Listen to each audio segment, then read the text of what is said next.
Away tayo nung gabi, umalis ka ng madaling araw. Nawala ka ng 4 na araw, pagbalik mo may pasa ka na. Tapos sabi, sa akin mo sasabihin na binugbog kita? Hindi kita binugbog, lady. Iniwan mo yung mga bata, madaling araw, ginising ako ng panganay natin na anak. Ang sabi niya, daddy, umalis si mami. Umalis ako, hinahanap kita. Nag-text ako sa tita mo, wala ka daw dito.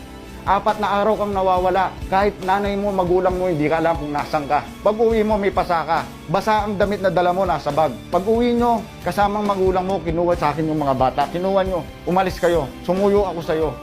Doon, Hindi ikaw yung doon nagbubugbog sa yung akin? time na nagbibigay ako ng sustento, bigas, pagkain. Ayahan mo kong magsalita dahil puro kasinungalingan mga sinasabi mo. Lady, naging mabait na ako sa'yo. 8 taon tayong nagsama. Kung naging battered wife ka sa akin, hindi ka magtatagal ng 8 taon sa akin. Lahat ng gusto mo, binigay ko, nagpakahirap ako. Nagtrabaho ako sa bukid, pagiging bag announcer ko sa basketball. Lahat ng sahod ko, binibigay ko sa'yo. Nag-abroad ka. Hindi mo kinaya, hindi ka makauwi. Anong ginawa ko? Binenta ko ang motor ko para mabayaran mga utang mo. Pag uwi mo, sinong sumundo sa'yo? Lalaki mo.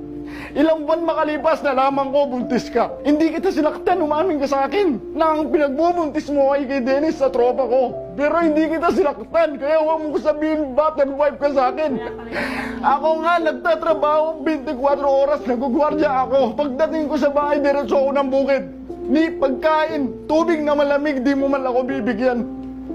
Tapos sasabihin mo, battered wife ka. Nakikita ng panganay nating anak kung paano kayo nagyayakapan sa kwarto. Ganyan ba yung nanay na sinasabi mo?